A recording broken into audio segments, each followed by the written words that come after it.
Aleluia. Queridos, existe um sentimento dentro de nós que de tempo em tempo aflora, é a respeito da eternidade.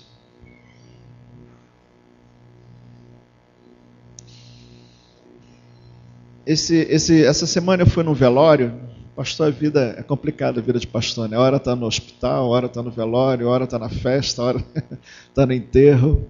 As emoções de um pastor é assim, ó, para cima, para baixo, para cima, para baixo. A gente tem que manter o coração bem certinho, né? Que senão a gente se perde nas emoções. Pastor Josué, aquele que tocou aqui uma vez, aquele bem altão, toca violão, veio aqui tocar para nós uma época, pregou em nossa igreja. A mãe dele partiu para o Senhor, foi essa semana. Nós estivemos lá no velório, estivemos no enterro. Eu estava olhando aquele velório, aquele momento, vendo várias situações. Uma das coisas bonitas que eu vi foi que há uma promessa de Deus que as nossas obras nos acompanharão. Quando estava sendo levado o caixão daquela irmã Rosa, senhora Rosa, ela era da Assembleia de Deus, uma mulher muito dedicada, morreu já com 80 e não sei quantos anos, 80 e poucos anos.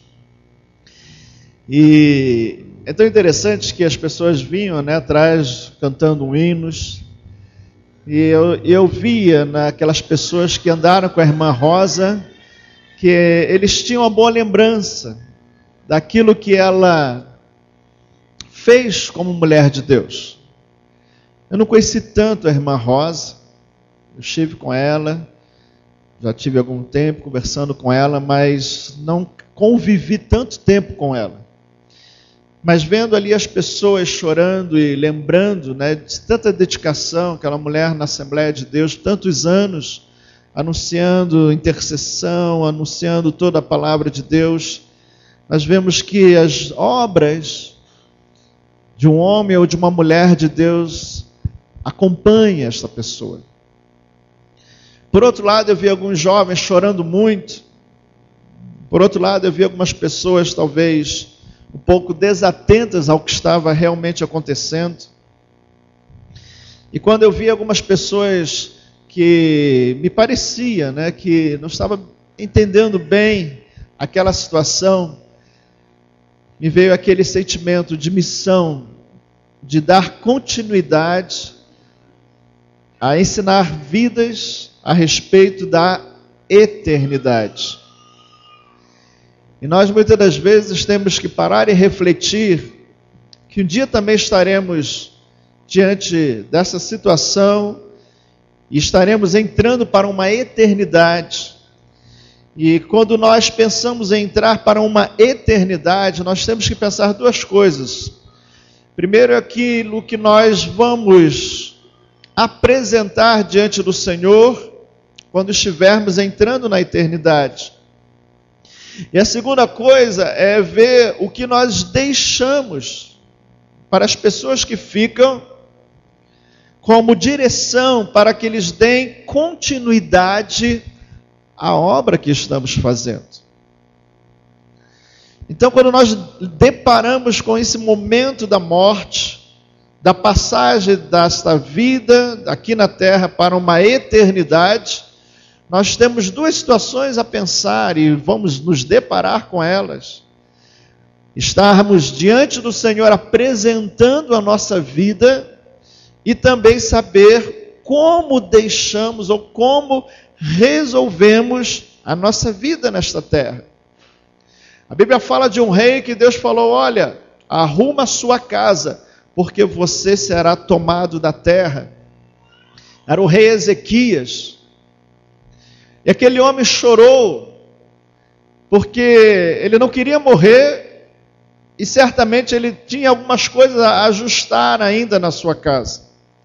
E Deus deu mais 15 anos para esse homem continuar vivo nessa terra, porque ele chorou muito, ele intercedeu muito, Porque certamente algum senso, alguma coisa veio ao seu coração em pensar: se eu for retirado da terra agora, o que eu vou deixar? O que vai ser da minha família? O que vai ser dos meus filhos? O que vai acontecer com tudo aquilo que eu mais amo, que são as pessoas ao meu redor? Então, quando a gente pensa na eternidade, que é uma realidade para todos, nós também pensamos nisto: o que apresentar e o que deixamos. Isso mexe muito para aqueles que têm uma noção a respeito da vida com Deus. Mas mais triste ainda é quando pessoas não têm a mínima noção e estão se deparando com uma realidade da morte. E houve um homem rico que estava um pouco preocupado também com isto. Em Marcos capítulo 10, versículo 17, diz o seguinte: e pondo-se Jesus a caminho, correu um homem ao seu encontro, e ajoelhando-se, perguntou-lhe: bom mestre, que farei para herdar a vida eterna? Esse homem rico estava preocupado: o que eu faço para herdar a eternidade, a vida eterna?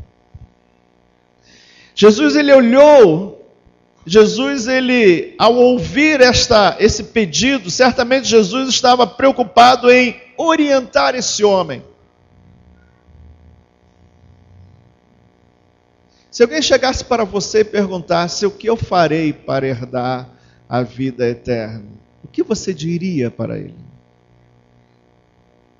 Tão interessante essa pergunta, né? O que eu farei para herdar a vida eterna? Mas aquele homem falou com Jesus dizendo assim: bom Jesus, homem bom, bom mestre. Aquele homem chamou Jesus de bom. É tão interessante quando a gente vê pessoas boas, nós queremos nos aproximar dela e falar: poxa, como eu posso ser como você? Aquele homem estava preocupado com a eternidade. Aquele homem via Jesus ensinar sobre a eternidade. Aquele homem via Jesus fazer milagres. Aquele homem via Jesus fazer coisas boas. E ele talvez poderia pensar assim: olha, eu acho que Jesus faz tudo isso porque ele é bom. Eu acho que Jesus, ele faz muito milagre porque ele é bom. Eu acho que Jesus, ele prega tantas coisas boas porque ele é bom. E olha o que Jesus respondeu para esse homem. Verso 18. Respondeu-lhe Jesus: por que me chamas bom? Ninguém é bom, senão um, que é Deus. Ninguém significa ninguém. Olha a resposta de Jesus: ninguém é bom.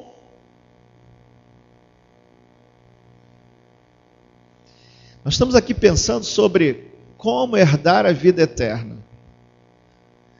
Aquele homem, vendo Jesus fazendo coisas boas, achava que Jesus fazia tudo isso porque era bom.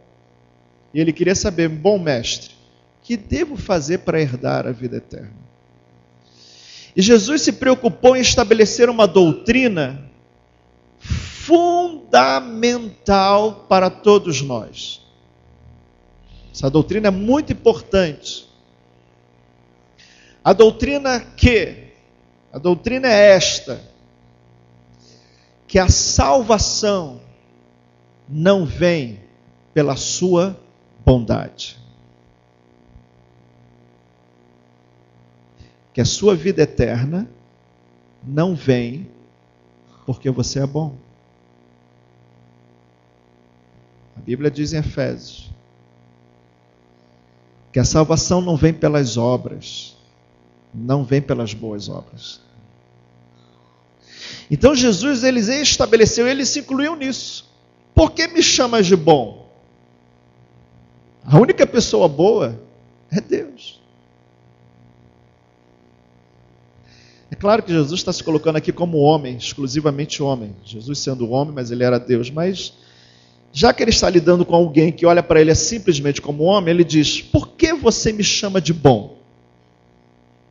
Porque eu faço boas coisas?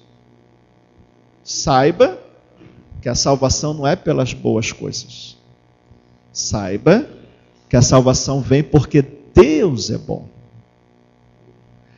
É pela bondade de Deus, é por uma ação bondosa de Deus que Ele estabeleceu a salvação para os homens. Não é porque você é bom. Isso é muito sério, queridos. A gente precisa, com isso, se aproximar mais e mais de Deus, porque Ele é bom, não nós. Não é por nós, é pela bondade de Deus. A segunda coisa que Jesus ensina para esse homem é a respeito de aliviar uma tensão que havia no homem rico. Qual era a tensão? Eu não quero perder a minha vida, eu não quero ficar perdido, eu quero ter uma vida eterna com Deus. E ele estava muito tenso por isso. Jesus falou, olha, você não é bom, eu também não sou. Você entende, quem é bom é Deus. Muito bem, é muito interessante a gente falar isso. Mas isso não resolve o meu problema. Meu Deus, tudo bem, Deus é bom, Deus está salvo, Deus está no céu, Deus não tem problema. Mas isso não me resolve. Eu estou me sentindo incompleto. Eu estou me sentindo desnudo, pelado, exposto. Eu estou me sentindo em perigo. Porque eu não estou conseguindo me pegar a nada. Porque eu vejo alguns vazios dentro de mim. Eu vejo algumas situações que me metem medo. Será que Deus vai gostar de mim? Jesus falou, o único só que é bom é Deus. Mas Jesus falou no versículo 19, sabes os mandamentos? Pergunta a pessoa do seu lado, você lembra dos mandamentos da palavra de Deus? Os mandamentos são esses aqui, olha, presta atenção. Não matarás, não adulterarás, não furtarás, não dirás falso testemunho, não defraudarás ninguém, honra teu pai e tua mãe. Jesus começou a mostrar para esse homem que essa preocupação que ele estava vendo, como é que eu vou apresentar a minha vida diante de Deus, no dia do juízo final, Jesus começou a mostrar, olha, você quer alguma coisa concreta dentro de você? Quais são os mandamentos? Então, querido, quando a gente se sente vazio, a primeira coisa é saber que Deus é bom. Posso ver amém? Nós temos que nos aproximar dele. Muito bem.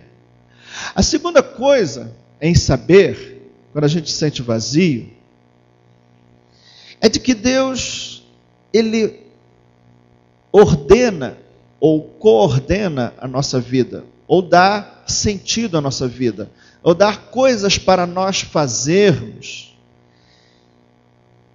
E é tão interessante quando Deus nos dá coisas para nós fazermos. Às vezes a gente fala assim, poxa, eu gostaria de agradar aquele meu chefe, eu gostaria de agradar aquela pessoa que eu admiro, poxa, eu vou me aproximar dela e eu vou perguntar para ela, o que eu posso fazer de bom? O que eu posso fazer para te agradar?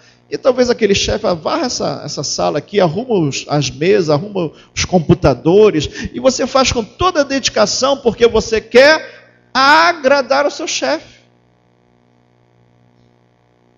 Deus é bom, e Ele permite você participar da vida dele. Como? Se envolvendo com as ordens dele. Quais são as ordens de Deus? Não mate, não roube, não adultere. Através dessas ordens, você começa a ter um contato com Deus. Veja como é importante, dentro do relacionamento, você ouvir quais são as ordens de Deus. O que nos leva a ler a Bíblia é isto. Busquei a tua palavra para não pecar contra ti. Guardei a tua palavra em meu coração para não pecar contra ti. Quer dizer, a preocupação de nós não desagradarmos a Deus nos leva a uma obediência às ordens de Deus. Mas o texto não acabou, preste atenção. Versículo 20. Então esse homem rico respondeu: Mestre, tudo isso tenho observado desde a minha juventude. Olha a resposta desse homem: Mestre, o vazio ainda continua dentro de mim. Você sabe por quê, mestre? Porque todos esses mandamentos eu tenho observado desde criança. Desde a minha juventude eu não tenho matado. Desde a minha juventude eu não tenho desonrado pai e mãe. Desde a minha juventude eu não tenho adulterado. Mas ele continuava com um vazio dentro dele. Ele continuava com uma ansiedade, uma necessidade, com um incômodo. Porque ele não queria perder a eternidade. Olha que coisa interessante a vida desse homem. E Jesus vai mais a fundo. Diga a pessoa ao seu lado: Jesus quer ir no profundo do teu coração.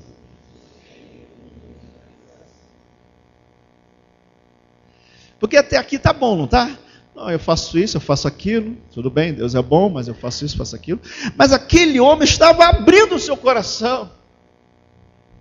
Às vezes, quando nós chegamos na igreja, nós chegamos na casa de Deus, nós chegamos para orar, a gente começa até a apresentar algumas coisas boas que nós fizemos, ou que temos feito. Mas, meu querido, minha querida, se você for muito sincero com você mesmo e para com Deus, você vai poder ir a uma profundidade maior com Deus. Esse texto que está lá no livro de Salmos, não sei se é 42, que diz assim: um abismo chama outro abismo, a gente aplica isso para pecado, mas o contexto não está falando de pecado. O contexto está dizendo: um abismo chama outro abismo, quer dizer, uma profundidade com Deus chama uma outra profundidade com Deus. É isso que o texto está falando. Leia lá. Ele fala das ondas, das grandes ondas que passam por mim, e assim tal. Bom, quando você entra na presença de Deus, primeira coisa, saiba que Deus é bom. Só Ele é bom. Segunda coisa, para você se relacionar com esse ser, com essa pessoa tão maravilhosa, aprenda a obedecer os mandamentos de Deus. Você começa a ter um relacionamento com Ele. Mas esse jovem queria ir mais profundo. Versículo 21. E Jesus, fitando-o, dando uma olhadela, o amou e disse: só uma coisinha te falta. Vai, vendes tudo o que tens, dá-o aos pobres, e terás um tesouro no céu. Então vem e siga-me. Ele, porém, contrariado com esta palavra, retirou-se triste, porque era o dono de muitas propriedades. Eu não quero falar aqui do dinheiro, da riqueza, do problema do dinheiro. Eu quero falar da profundidade do coração desse homem rico. só temos esse texto na Bíblia porque esse homem abriu o coração. Só temos essa explicação na Bíblia porque esse homem quis ir mais profundo com Deus. E este homem, por se aproximar com o coração aberto, Jesus pôde ir mais profundo com ele. No outro texto correlato fala, se você quer ser perfeito, pegue todo o dinheiro e jogue fora não, dê aos pobres. Não quero falar aqui do dinheiro em si, eu quero só falar da olhadela de Jesus. Jesus passou os olhos no coração daquele homem. E quando Jesus passou os olhos no coração daquele homem, ele viu o que prendia o coração daquele homem. O que prendia o coração daquele homem era a confiança que ele tinha nas riquezas. Porque em seguida tem esse ensino, né? Quão difícil é um rico entrar no reino dos céus. Está dizendo o seguinte: quem confia nas riquezas, será quase impossível entrar no reino dos céus. Porque ele confia na riqueza, ele não confia em Deus. Mas eu não quero entrar nesse assunto, eu quero simplesmente mostrar a importância de olhar mais profundo no coração. E identificar o que está prendendo o coração.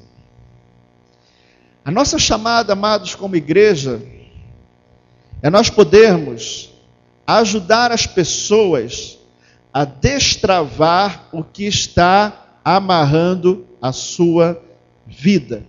Abra comigo no livro de Êxodo, capítulo 18. Eu não vou me demorar muito, espero que não. Agora nós vamos mudar a situação. O fato é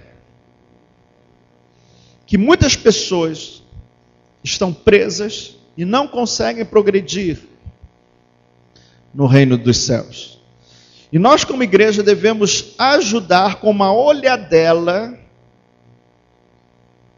sobre o coração das pessoas, passando os olhos no coração das pessoas, o que prende essas pessoas. Nós temos essa missão, queridos. Nós temos essa missão. Quando eu estava lá no velório, eu via isso. Aqueles pastores pregaram muito bem. Aqueles pastores pregavam coisas muito poderosas em Deus.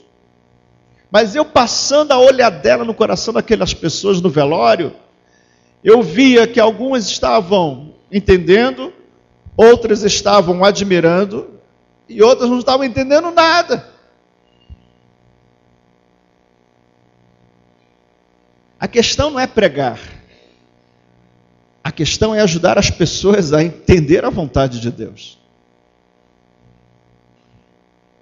Nós, como igreja, nos preocupamos, e eu quero que você, meu amado, que é membro dessa igreja, se coloque no ano de 2014 a favor de uma humanidade, de homens e mulheres, que não estão entendendo nada.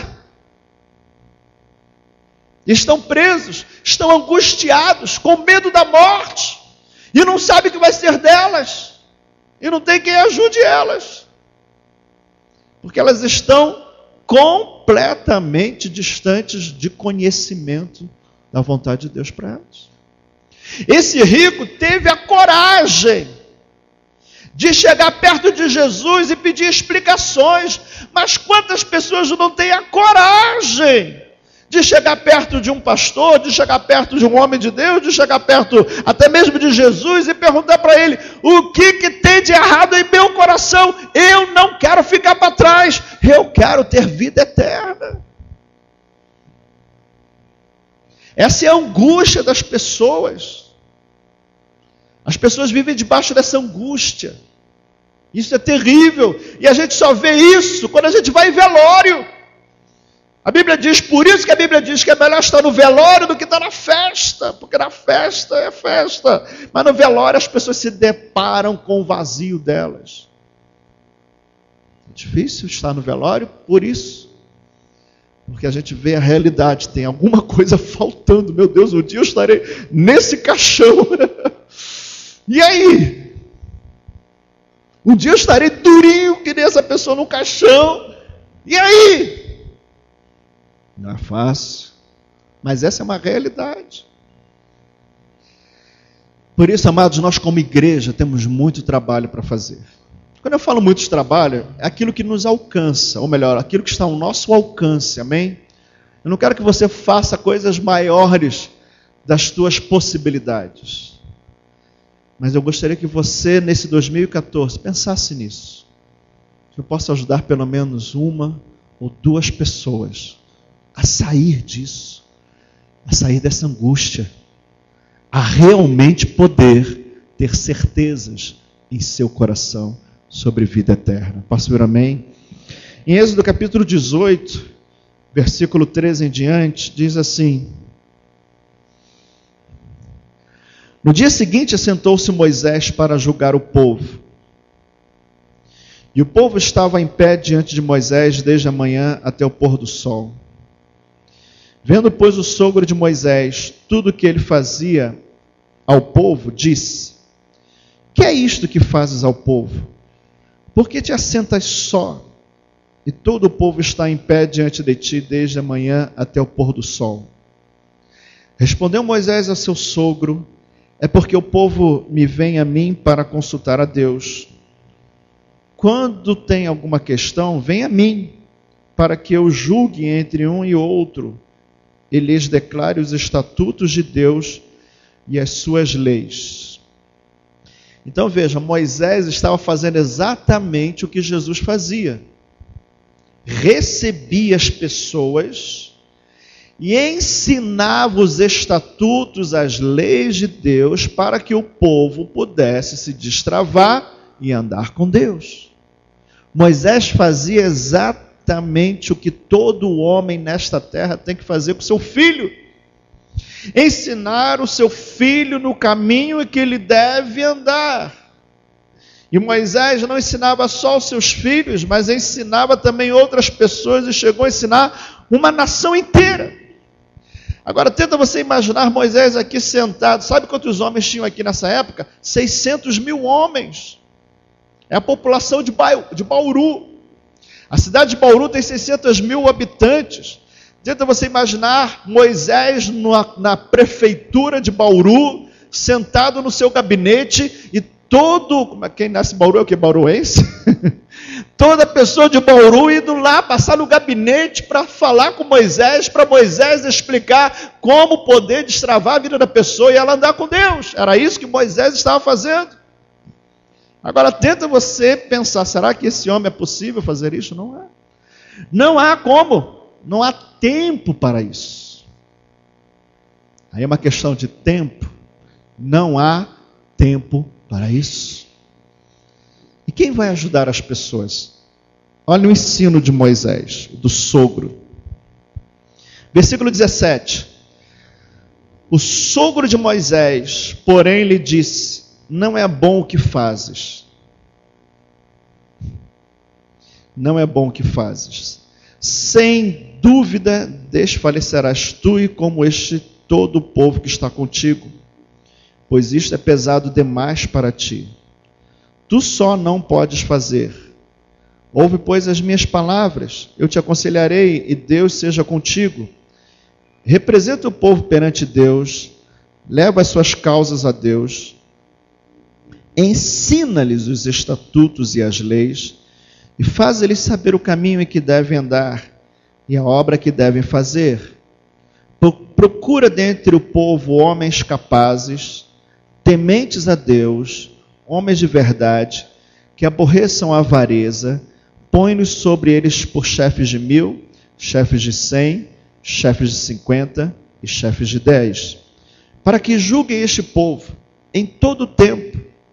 Toda causa grave trarão a ti, mas toda causa pequena eles mesmos julgarão. Será assim mais fácil para ti, e eles levarão a carga contigo. Se isto fizeres, e assim Deus te mandar, poderás então suportar. E assim também todo este povo tornará em paz ao seu lugar. Moisés atendeu às palavras do seu sogro, e fez tudo quanto este lhe dissera. Escolheu Moisés homens capazes, de todo Israel, e os constituiu por cabeças sobre o povo, chefes de 1000, chefes de 100, chefes de 50, chefes de 10. Estes julgaram o povo em todo o tempo. A causa grave trouxeram a Moisés, e toda a causa simples julgaram eles. Então se despediu Moisés de seu sogro, e ele se foi para a sua terra. Então, queridos, 2014 está começando. E existem milhares de pessoas que estão como aquele homem rico. O que nós queremos para 2014? Não queremos novidades. Queremos continuidade. Continuidade no quê? No que devemos fazer. Nós vivemos uma época de muita coisa, de muito modismo. As pessoas trazem muito modismo. Agora a moda é andar assim, agora a moda é andar assado. E por causa desses modismos, o homem está chegando às coisas mais ridículas do mundo. Mas nós que conhecemos a palavra de Deus, sabemos que existe uma missão para nós fazermos, que deve ter continuidade.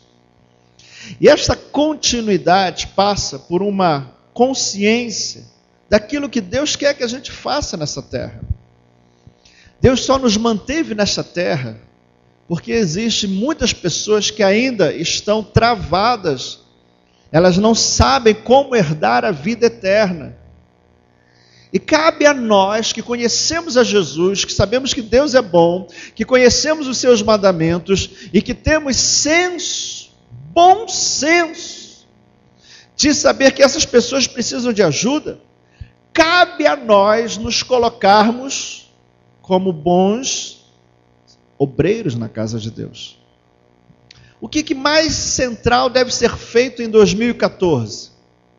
O que você, de forma mais central, deve fazer em 2014? Você deve ajudar pelo menos uma pessoa, pelo menos uma, a conhecer os mandamentos e a andar no Espírito. Pelo menos uma pessoa. Posso ver amém? Avalie o 2013.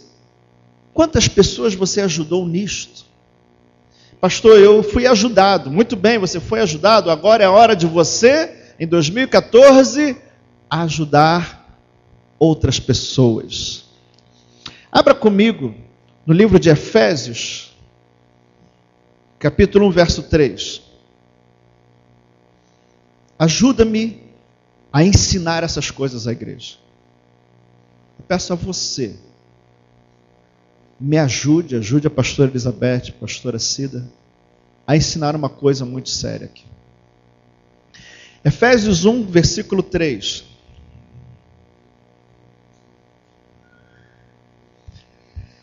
Efésios 1, 3 diz assim: Bendito Deus e Pai de nosso Senhor Jesus Cristo, que nos tem abençoado com toda sorte de bênçãos espirituais nas regiões celestiais em Cristo. Vou repetir. Bendito Deus e Pai de nosso Senhor Jesus Cristo, que nos tem abençoado com toda sorte de bênção espiritual nas regiões celestiais em Cristo. Olhe para mim, queridos. Esses dias botaram a foto minha e da Elizabeth na internet, Facebook. Pessoas da nossa igreja, que já não estão mais no nosso meio, estão em outras igrejas, eu conheço eles, são homens e mulheres queridos, escreveram assim debaixo das nossas fotos: casal abençoado. Sendo bem direto por causa do tempo, eu não gostei dessa frase. Por quê? Porque esta frase passa a impressão de que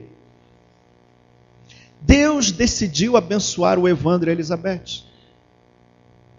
Mas não é isso que a Bíblia ensina. A Bíblia ensina que toda sorte de bênçãos foi plantada pelo Senhor nas regiões celestiais. Esse cobertor está sobre todos os filhos de Deus. Posso ver um amém? Deus não escolhe um casal, agora eu vou abençoar vocês. Não. Ele colocou um cobertor sobre todos os filhos de Deus. E nós, em 2014, temos que ensinar as pessoas a como desfrutar das bênçãos de Deus. Assim como esse homem rico queria desfrutar da vida eterna, Jesus teve que colocar ele no prumo. Qual é o prumo? Tem obedecido os mandamentos? Tem. Segunda coisa, você está travado porque você está tão seguro nas riquezas, isso travou a sua vida. Terceira coisa, você deve ter senso de missão, dê aos pobres. Jesus começou a pontear a vida daquele homem. Mas nem todo mundo aqui está preso às riquezas. Cada um tem a sua individualidade. Mas como saber a individualidade de cada um, a particularidade de cada um? Nós temos que passar os olhos no coração de cada um, como Jesus fez. E para passar os olhos no coração de cada um, nós temos que ter um encontro pessoal. Temos que olhar olho no olho. Temos que abrir o coração e deixar que alguém possa passar os olhos e ver aonde precisa ser destravado. Posso ouvir um amém? Isso é um trabalho de pessoas, como direi, delicadas, não, detalhistas. Essa é a palavra. Nós temos que ir ao detalhe da vida da pessoa. O detalhe daquele homem rico é que ele estava preso à riqueza. Mas tem gente que não está preso à riqueza. De repente está preso numa mágoa. De repente está preso numa idolatria à mulher. Só sabia que tem isso? Tem homem que idolatra a mulher. Esses detalhes precisam ser resolvidos para que a pessoa destrave. Então o livro de Efésios diz que toda sorte de bênçãos está para todos. Não há como as pessoas falarem, eu não sou abençoado. Ele já estabeleceu. Agora, por que a pessoa não consegue extrair das regiões celestiais? Você tem que passar os olhos e ir no detalhe. Você sabe o que está impedindo a sua vida? Você não é dizimista. Sabe o que está impedindo a sua vida? Você não perdoa. Sabe o que está impedindo a sua vida? Você não conversa com seu filho. Sabe o que está impedindo a sua vida? Você tem deixado a sua filha fazer o que quer e você não orienta ela. Você tem que ir ao detalhe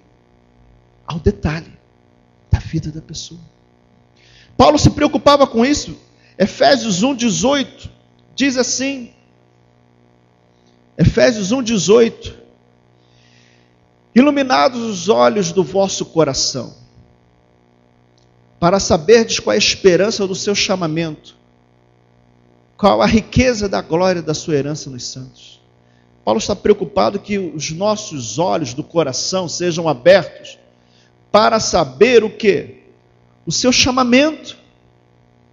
Deus está te chamando, posso ver amém? Mas parece que a gente não ouve Deus. Parece que a gente está com dificuldade de ouvir Deus. Deus não é mudo. Deus fala. Deus é presente. Acabamos de cantar aqui que gostamos da presença de Deus. Mas o que adianta a presença de Deus se a gente não ouve Deus? Temos que ouvir Deus. Posso ver amém? Essa era a preocupação de Paulo. Ele orava para que os ouvidos espirituais do povo fossem abertos e pudessem saber o detalhe da vida deles para que eles pudessem ser felizes como filhos de Deus. Efésios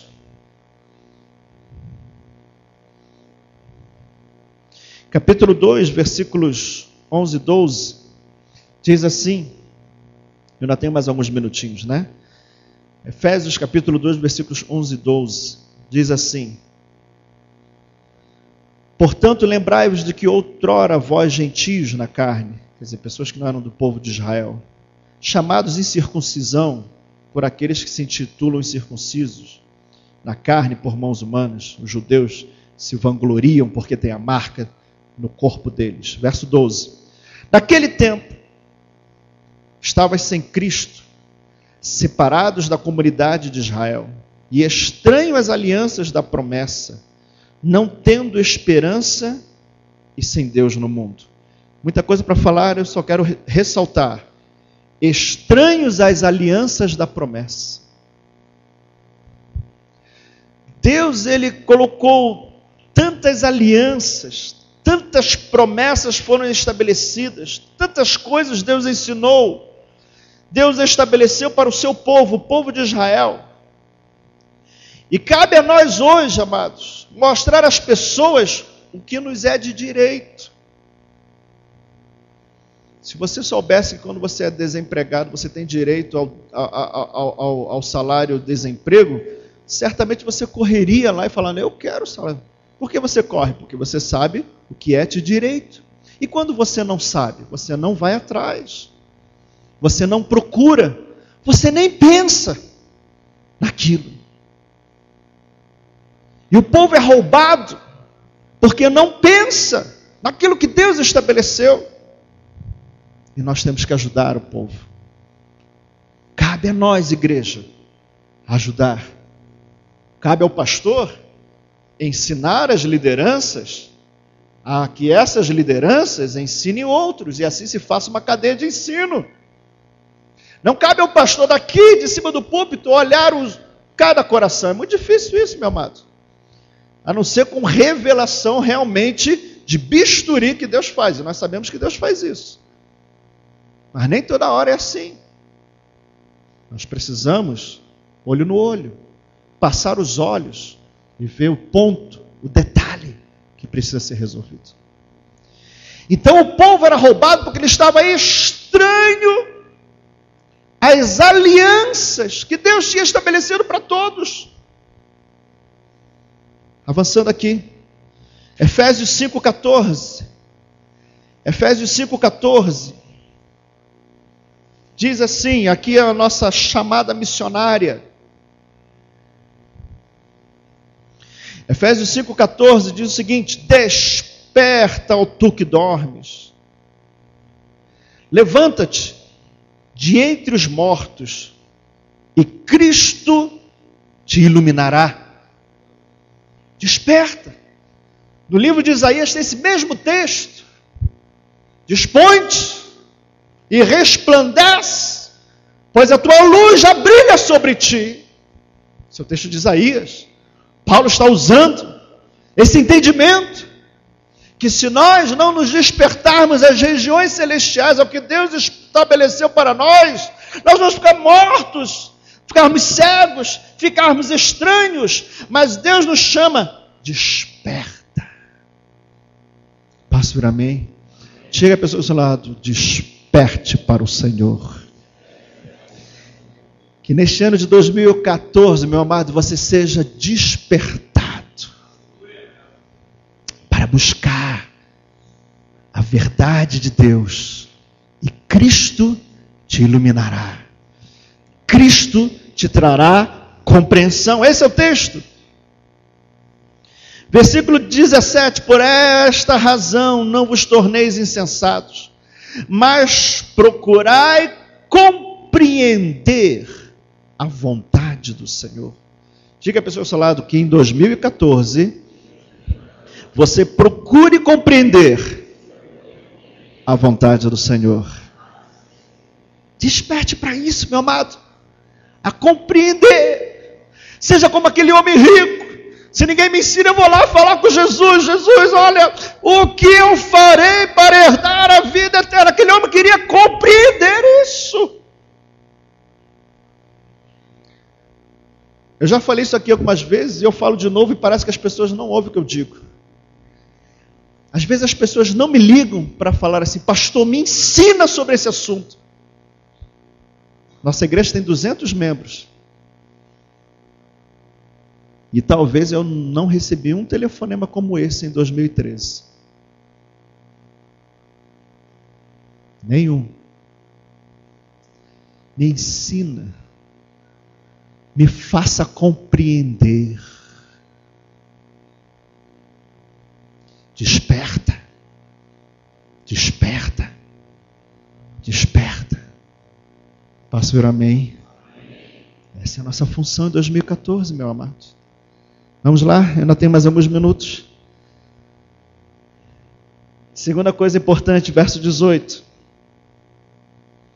E não vos embriagueis com vinho, no qual há dissolução, mas enchei-vos do Espírito, falando entre vós com salmos, entoando e louvando de coração ao Senhor, com hinos e cânticos espirituais.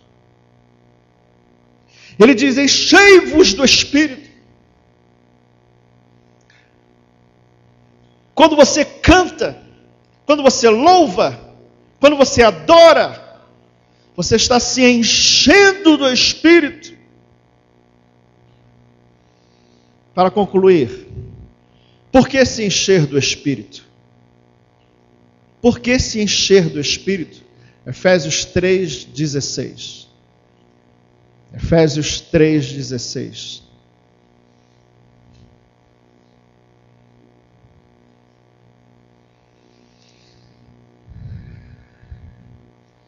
Para que, segundo a riqueza da sua glória, vos conceda que sejais fortalecidos pelo poder, mediante o seu Espírito, no homem interior. Paulo, no versículo 14, diz o seguinte: por esta causa me ponho de joelhos diante do Pai, versículo 14, versículo 15, de quem toma o nome de toda a família, tanto do céu sobre toda a terra, para que, segundo a riqueza da sua glória, vos conceda que sejais fortalecidos com poder, mediante o seu Espírito, no homem interior. Repita comigo, o homem interior. Coloque assim os seus dedos no seu coração, homem interior. Quando a gente conhece a razão, os mandamentos, nós começamos a entrar em obediência. Mas Paulo, no livro de Efésios, fala uma coisa muito interessante, que também nós podemos ser fortalecidos no homem interior por uma presença maravilhosa que se chama a presença do Espírito Santo. Posso ver amém? Porque, meu amado, eu estava falando para algumas pessoas aqui, que quando você tem que se desviar do pecado, você pode se desviar do pecado por uma consciência ou por um conhecimento que você sabe que aquilo é pecado. Mas esse texto está dizendo que o Espírito de Deus te fortalece para que você desvie do mesmo pecado, agora com muito mais força. Posso ver amém? Você pode obedecer a Deus? Você pode obedecer a Deus. Mas se você não estiver fortalecido pelo Espírito, será uma obediência muito mais difícil. Quase impossível. Por quê? Porque o que estará falando muito em você é o pecado gritando dentro de você. A carne seduzida pelo pecado. Por isso Paulo fala assim, não só o conhecimento, mas nós também fomos fortalecidos, repita comigo, no homem interior. Fortalecidos no homem interior. Por isso enchei-vos do Espírito em 2014. Diga a pessoa ao seu lado, por isso enchei-vos do Espírito em 2014.